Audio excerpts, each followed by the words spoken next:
Bienvenue dans State of Food, le podcast géopolitique qui parle d'alimentation et du secteur agri-agro. Bonjour, aujourd'hui j'ai le plaisir de recevoir Jacques Attali. Bonjour. Bonjour. Je vais vous présenter, s'il faut encore vous présenter, mais on peut quand même encore un petit peu. Vous êtes économiste, écrivain, haut fonctionnaire et conseiller politique. Vous avez été ancien conseiller spécial de François Mitterrand et vous avez marqué de votre influence de nombreuses décisions économiques et stratégiques majeures en France et à l'international. Vous êtes fondateur de Positive Planète et après avoir créé Planète Finance, vous êtes l'auteur aussi de plus de 80 ouvrages sur l'évolution des sociétés sous l'angle de la prospective, de l'innovation, de la philosophie, de la géopolitique. Et aujourd'hui, j'ai le plaisir de vous accueillir pour parler alimentation, qui est en fin de compte un petit peu le cœur de notre podcast State of Food.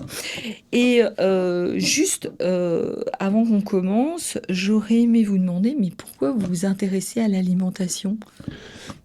En fait, j'ai entrepris un travail systématique qui consiste à étudier l'avenir à partir du passé dans un très grand nombre de domaines pour avoir une vision de l'ensemble. Donc j'ai écrit Histoire et avenir de la musique, Histoire et avenir de la santé, Histoire et avenir de l'éducation, Histoire et avenir des villes. J'en ai écrit une vingtaine comme ça. Et naturellement, l'alimentation ne pouvait pas m'échapper.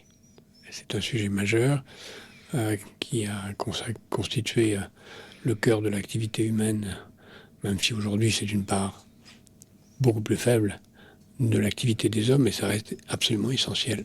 Et donc j'ai voulu regarder, comme je le fais à chaque fois, le passé le plus lointain, depuis les sociétés qui étaient d'ailleurs en partie anthropophages, jusqu'à après-demain. Et en cherchant dans les lignes de force du passé quelque chose qui permet de comprendre un peu l'avenir. Vous avez souvent analysé le rôle stratégique des matières premières dans l'histoire. Peut-on considérer en fin de compte aujourd'hui la nourriture comme une arme d'influence aussi forte que l'énergie ? Ça a toujours été une arme d'influence, puisque la plupart des révolutions se font quand il n'y a plus de quoi nourrir le peuple. Et les produits alimentaires ou les produits agricoles, qu'il ne faut pas confondre, sont une condition de survie d'un peuple et donc d'influence du peuple, d'une nation ou d'un gouvernement sur les pays étrangers à qui il vend ou ne vend pas les produits agricoles dont il peut disposer. On peut expliquer beaucoup de choses de l'histoire par ce genre de considération. Par ce prisme-là. Est-ce que pour vous, il y a des pays qui développent des stratégies offensives à l'échelle mondiale en termes d'alimentation ? Et pour vous, quels sont les États qui seraient en fin de compte en difficulté, en situation de vulnérabilité? On l'a vu qu'avec la Covid et puis avec la crise ukrainienne, on a des fragilités, même en France, qui se sont montrées au grand jour. Pratiquement tous les pays du monde aujourd'hui sont en difficulté en matière alimentaire. Et on n'a pas les alimentations qu'il faut pour tout le monde. Donc il peut y avoir des stratégies offensives ou des stratégies défensives. Les stratégies offensives, c'est j'ai de quoi exporter mes produits alimentaires et je choisis à qui je les vends. Je les transforme ou je les vends.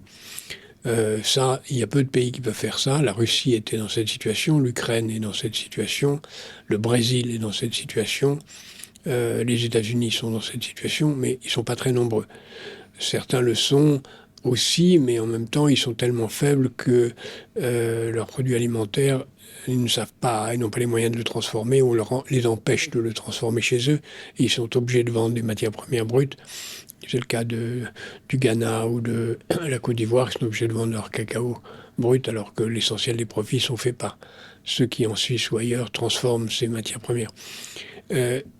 À l'inverse, il y a des pays qui n'ont pas assez de produits agricoles et qui font une stratégie très précise pour obtenir une sécurité alimentaire. C'est le cas de la Chine, qui justement a noué un partenariat très intense avec le Brésil pour stabiliser ses ressources alimentaires, de même avec la Russie et avec d'autres pays, puisque pour la Chine, ça reste depuis 3000 ans le cœur de son histoire, qui est que les régimes tombent quand ils ne peuvent pas nourrir les milliards de gens qui y habitent. Est-ce que vous expliquez, moi, il y a quelque chose qui me turlupine, mais j'arrive à comprendre pourquoi. Pourquoi, en fin de compte, il y a tant de personnes qui n'ont rien à voir avec l'agriculture, qui investissent dans les terres agricoles, je pense aux fonds de pension.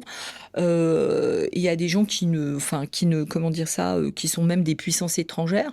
Et par exemple, en France, on arrive à peu près à avoir 10% des terres agricoles qui sont détenues par ce type de conglomérat. C'est tout à fait normal dans la mesure où les revenus agricoles sont stables, plutôt récurrents, qu'ils constituent des évidences de nécessité, donc qui ne pourront pas disparaître, sauf catastrophe inimaginable, et que dans une diversification de portefeuille, disposer de terres agricoles constitue une bonne façon de placer son patrimoine.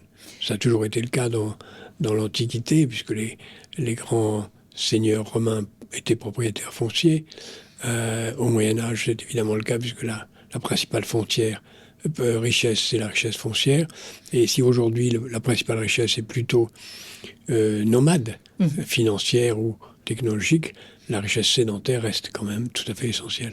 Et vous ne pensez pas que, par exemple, l'acquisition par des fonds de pension ou d'autres, des grands groupes, de ces terres agricoles fait qu'on capte aussi cette terre, ensuite on la distribue comme on a envie, on la vend au prix où on en a envie. Est-ce que c'est pas dangereux aussi? Ça fait partie de la nature du jeu capitaliste. C'est ce que font aussi les paysans. Quand ils ont des terres, ils les gardent ou ils les vendent. Aujourd'hui, l'intégration de l'industrie agroalimentaire est telle que quelqu'un qui produit par exemple des yaourts, il a intérêt à avoir une grande stabilité du prix du lait.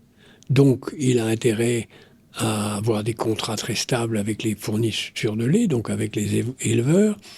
Et dans certains cas, il pourrait penser même qu'il devrait posséder les élevages et donc posséder les terres. Donc on peut imaginer une intégration verticale où l'industrie agroalimentaire possède les terres, ce qui arrive dans le cas du cacao ou dans d'autres cas. Est-ce que vous pensez que l'Europe, elle peut vraiment préserver son autonomie alimentaire face à la Chine, face aux États-Unis? Est-ce que c'est quelque chose qui peut s'étudier comme ça, ou en fin de compte, c'est un jeu Non, l'Europe, tout le monde peut maintenir son... La question, c'est de savoir de quelle alimentation on parle. Si c'est une alimentation industrielle, avec des sucres artificiels, fabriqués avec des pesticides, des poisons de toute nature, ce que j'appelle l'économie de la mort, on peut avoir une productivité considérable, produire beaucoup et empoisonner toute sa population. Si par contre, on veut avoir une nourriture saine et aller à l'extrême, c'est-à-dire une nourriture fabriquée d'une façon biologique, saine, rationnelle, sans engrais azotés en tout cas, et en élimitant autant que possible ce qui est un des poisons qui tue l'humanité, à savoir le méthane des vaches, on peut avoir une agriculture très différente qui sera beaucoup plus coûteuse, qui emploiera plus de gens, mais qui donnera une alimentation beaucoup plus saine. Donc il y a tous les curseurs possibles. Est-ce que nous voulons avoir une industrie agricole, une industrie agricole et une industrie agroalimentaire qui tous les deux ne représenteront pas plus de 4-5% du PIB, ou est-ce qu'on veut avoir une alimentation biologique à la fois agricole et non agricole qui représenterait 15 à 20% du PIB et dans laquelle les gens, les consommateurs, consacreraient une part beaucoup plus grande de leurs revenus à se nourrir, mais à condition de se nourrir de choses saines et pas des poisons qui constituent l'essentiel de la nourriture d'aujourd'hui. Du coup, vous m'ouvrez une autre question sur le marché des semences, de l'agrochimie. En fin de compte, est-ce que ça devient une menace pour les États, cette agro-industrie? Bien sûr, d'abord les semences. J'ai toujours pensé que c'était incroyable qu'on laisse breveter des semences, qu'un paysan ne puisse pas replanter l'année suivante les semences qu'il a obtenues. C'est une captation capitaliste de la nature qui est intolérable et sur laquelle il faudrait revenir. Donc normalement, la gratuité de la nature devrait revenir. On en est loin parce que le pouvoir de ces industries est considérable. Moi, j'appelle ça un petit peu la colonisation économique avec le brevetage du vivant, en vérité, et les big tech, hein, qui peuvent être, en fin de compte, considérés comme des colonisateurs. Alors les big tech viennent s'y ajouter, la biologie, mais aussi les big tech d'intelligence artificielle qui apportent beaucoup de choses. L'IA est un extraordinaire outil de météorologie, de sur-mesure, de préparation des engrais phosphatés sur mesure, qui restent extrêmement utiles. Donc on ne va pas jeter le bébé avec l'eau du bain, mais l'industrie des semences me paraît une industrie qui n'aurait pas de raison d'être. Ouais. Comment vous imaginez, en fin de compte, surtout comment vous jugez de l'utilisation massive de la data? Parce qu'on sait très bien que, par exemple, les agriculteurs, on leur demande de s'équiper de machines, de tracteurs ultra connectés, mais en fin de compte, la data ne leur appartient quasiment pas. Des fois, ils le découvrent après qu'ils ont signé un contrat où, en définitive, la data leur appartient pas. Comment, en fin de compte, vous pensez que ça va changer la chaîne alimentaire? C'est très important, parce que toutes ces données fournissent énormément de choses sur l'efficacité des engrais, sur l'efficacité des récoltes. Naturellement, les paysans devront être propriétaires de leurs données, comme chacun d'entre nous, on devrait être propriétaire et rester propriétaire de nos données, et concevoir qu'il a intérêt à les vendre ou à les louer, parce que ça lui rapporte beaucoup que de savoir ce qui se passe. Donc nous avons intérêt à ce que ces données soient collectées, et nous avons beaucoup intérêt à ce que on puisse disposer des résultats qu'ils donnent. Maintenant, ce n'est pas des résultats individuels, c'est des résultats collectifs. Donc il est normal que ces données soient rassemblées par quelqu'un qui fait le travail d'analyse et qui doit être rémunéré pour ça. Est-ce que vous pensez de ce fait que la souveraineté alimentaire des États, elle est un peu condamnée si on ne maîtrise pas ces infrastructures numériques agricoles? C'est un des éléments. D'abord, il faut maintenir la plus grande diversité possible de l'agriculture. Il faut maintenir des produits de plus en plus divers, de plus en plus retournant à la nature réelle des choses, d'une agriculture saine sur des petites exploitations. La question de la maîtrise des données vient en plus, mais ce n'est pas l'essentiel pour moi. L'essentiel, c'est que les paysans disposent de moyens de contrôler une production saine. Et évidemment, il faut qu'ils utilisent au maximum toutes les données. Nous, en Europe, comme dans beaucoup de pays du monde, nous n'avons pas l'équivalent des grandes machines d'IA américaines, donc ça commence à venir, et en particulier avec Mistral, et je n'exclus pas qu'on ait un jour les moyens de maîtriser nous-mêmes les données. Mais c'est un des points importants de la souveraineté alimentaire. Le plus important, c'est ce qu'on produit et ce qu'on amène les gens à manger.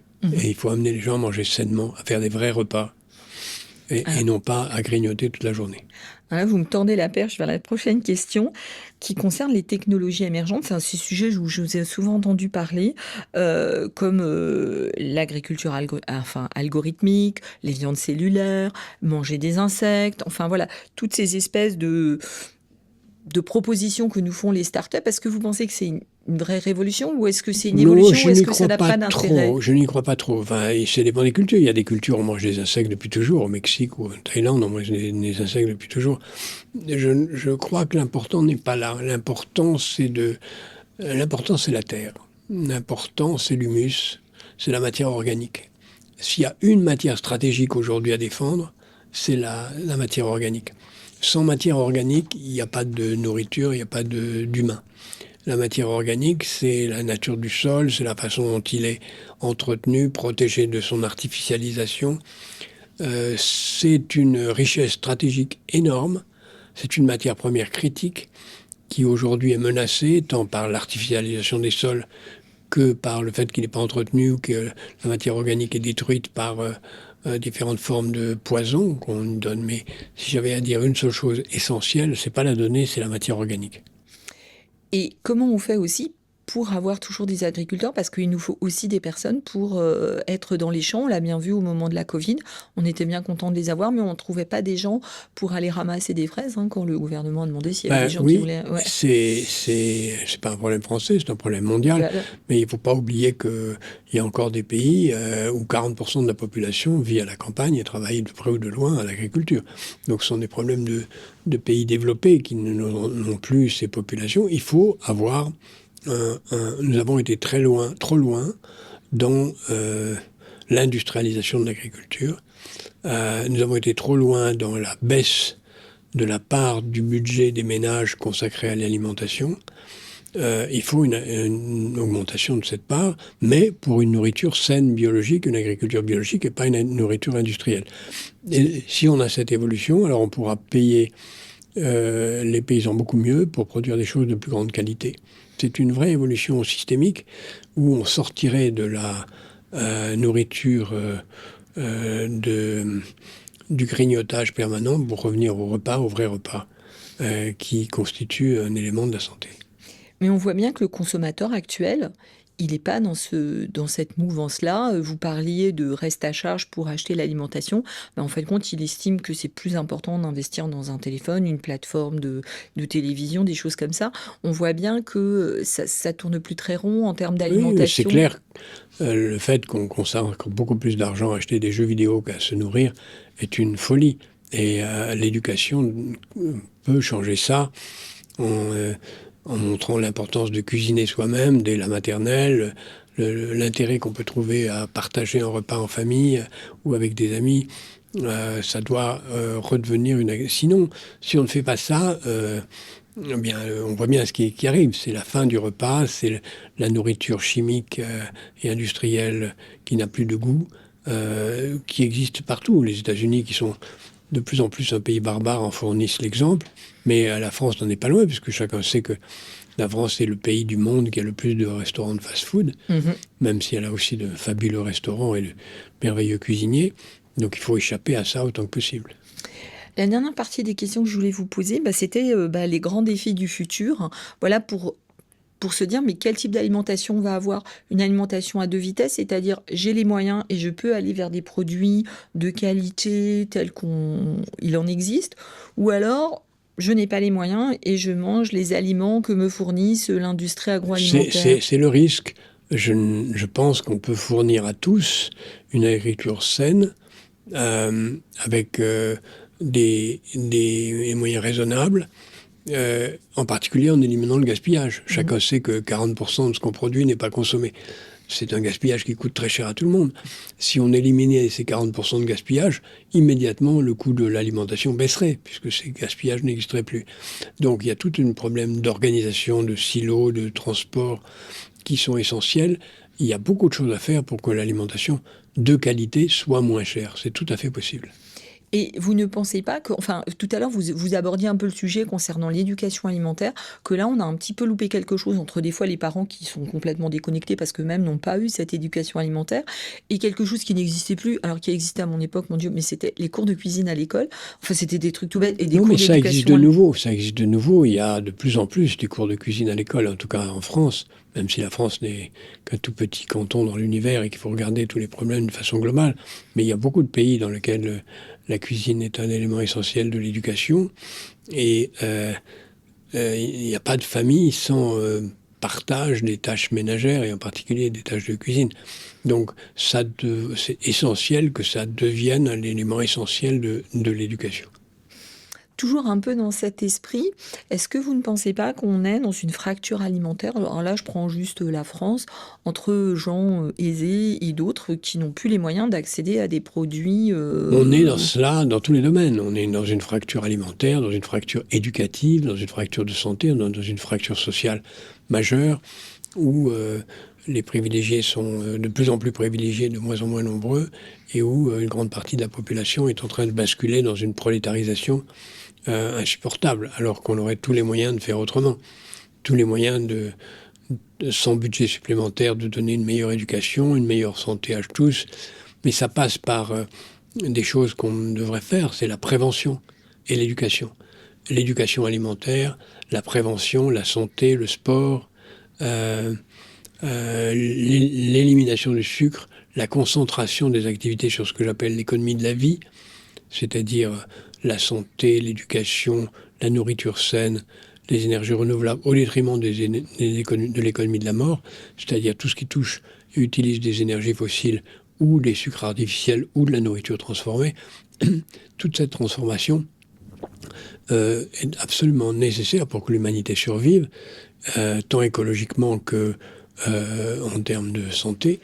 Et la France n'est pas mieux placée que d'autres. Il y a des pays qui peuvent servir de modèle. Je pense particulièrement évidemment aux pays de l'Europe du Nord qui ont fait beaucoup d'efforts dans cette direction. Comment on fait pour combattre, en fin de compte, cette obésité, ce surpoids, c'est toutes ces maladies, en fin de compte, qui tuent Il y aura plus deux que le façons de reste? faire. Il y aura une façon qui va peut-être marcher, mais qui est pas forcément idéale, qui est une façon médicale, où on trouve des médicaments qui permettent de réduire l'obésité. C'est en train de marcher aux États-Unis en particulier, semble-t-il, mais c'est pas une bonne solution parce que ça veut dire vous pouvez manger ce que vous voulez et vous pouvez sans en payer le prix. Ou il y a une façon saine qui est il y a des choses qu'il ne faut pas manger, tout simplement. Il ne faut pas manger de nourriture transformée, il faut faire du sport. Si vous faites ça, vous n'êtes pas gros. Voilà. Mais ça veut dire lutter contre des lobbies très puissants. Par exemple, dans le droit français, dans le droit fiscal français, il y a énormément de privilèges qui sont donnés à des entreprises agroalimentaires françaises ou américaines qui ne payent pas de TVA ou qui payent une TVA de très bas taux alors qu'ils vendent des produits transformés, sucrés, très dangereux. Et ça coûte. Les deux dernières polémiques qu'il y a eu autour du Nutri-Score, l'installation au niveau européen et en France, et puis au niveau de la taxe soda. C'est un des exemples, mais dans un rapport récent de l'Institut Montaigne, qui n'est pas un institut gauchiste, il y avait des exemples très parlants de TVA à taux réduit pour des poisons. Parce que les entreprises qui les produisent, qui sont pour l'essentiel des entreprises américaines, ont fait un remarquable lobby au Parlement français. Est-ce que les politiques, ils ont encore la main là-dessus bien sûr, on voit la puissance des lobbies? La puissance des lobbies, si le lobby a du pouvoir, ça s'appelle de la corruption. Donc normalement, les politiques devraient pouvoir... Parce que, par exemple, le vin a été exempt de taxes. Taxes. Le vin est une production nationale qu'on pourrait imaginer... devenir plus saine en réduisant ses quantités. Mais c'est ce qui est en train de se produire. De toute façon, de moins en moins de gens consomment du vin. Moi, je ne vois plus personne autour de moi qui boit du vin. Oui. C'est même problématique, on va dire, pour eux. Quels signaux faibles vous voyez qui pourraient annoncer une bascule, en fin de compte, de ces problématiques alimentaires? Est-ce que vous voyez quelque chose, vous qui faites de la prospective, est-ce que vous voyez des choses qui vous disent, tiens, là, il se passe quelque chose, en bien ou en bien? En bien, il y a tout ce qui va autour de la prévention, qui me paraît vraiment annonciatrice de grands changements. Donc la prévention et l'éducation, le combat contre le sucre, ou la nourriture transformée, qui va dans la bonne direction, sont des combats qui sont en train de se gagner. La lutte contre l'obésité, qui est vraiment aujourd'hui ressentie comme une lutte importante, ça, c'est des choses qui vont dans le bon sens. Maintenant, une très grande partie de l'Asie, de l'Afrique, de l'Amérique latine sont encore en situation de se nourrir d'une façon catastrophique. Et évidemment, les gens les plus pauvres sont ceux qui n'ont pas les moyens de manger correctement. Parce qu'on voit quand même aussi apparaître en Asie des situations d'obésité, des choses qu'ils n'avaient pas connues parce qu'ils consomment des produits normalement, par les industries agroalimentaires. Une des meilleures nourritures du monde, c'est la nourriture japonaise. Il n'y a pas d'obésité au Japon. C'est vrai. Ma dernière question, est-ce que vous pensez que l'alimentation du futur, c'est aussi le rôle du citoyen de s'engager ou en fin de compte, c'est une régulation politique ou Le politique est la voix du citoyen. Le citoyen doit dire aux politiques ce qu'il doit faire et il faut qu'il y ait des réglementations impulsées par les citoyens et mises en œuvre par les politiques. Donc il faut des réglementations extrêmement strictes pour interdire tous les produits transformés, les sucres, les boissons de cette nature. Il faut être extrêmement strict sur la qualité. Il faut que le Nutri-Score soit obligatoire et beaucoup plus détaillé qu'il ne l'est aujourd'hui. Il faut être impitoyable si on veut ne pas participer d'une société mortifère. Voilà. Si vous aviez une feuille de route à faire pour 2050 pour une stratégie alimentaire? Ce serait de tout mettre sur la matière organique et ce qui Ouais. en découle, Le vivant. le vivant. Super. Voilà. Merci beaucoup. Merci. Merci beaucoup Jacques Attali pour être venu nous parler d'alimentation, un secteur, enfin en tout cas un sujet qui vous tient à cœur. Et à travers vos réponses, vos analyses, on comprend bien que l'alimentation est devenue un levier d'influence, de pouvoir, mais aussi de fragilité de nos sociétés. Derrière nos assiettes se joue une bataille invisible pour la maîtrise des ressources, des données et des imaginaires collectifs. Plus que jamais, anticiper les transformations du système alimentaire mondial, comprendre les stratégies des acteurs privés, publics et développer une intelligence économique appliquée à l'alimentation sont des impératifs majeurs pour construire notre avenir. Retrouvez State of Food, le podcast de l'intelligence économique et des stratégies agri-agro sur toutes vos plateformes préférées. Vous avez aimé cet épisode? Faites-le savoir, likez et partagez la vidéo.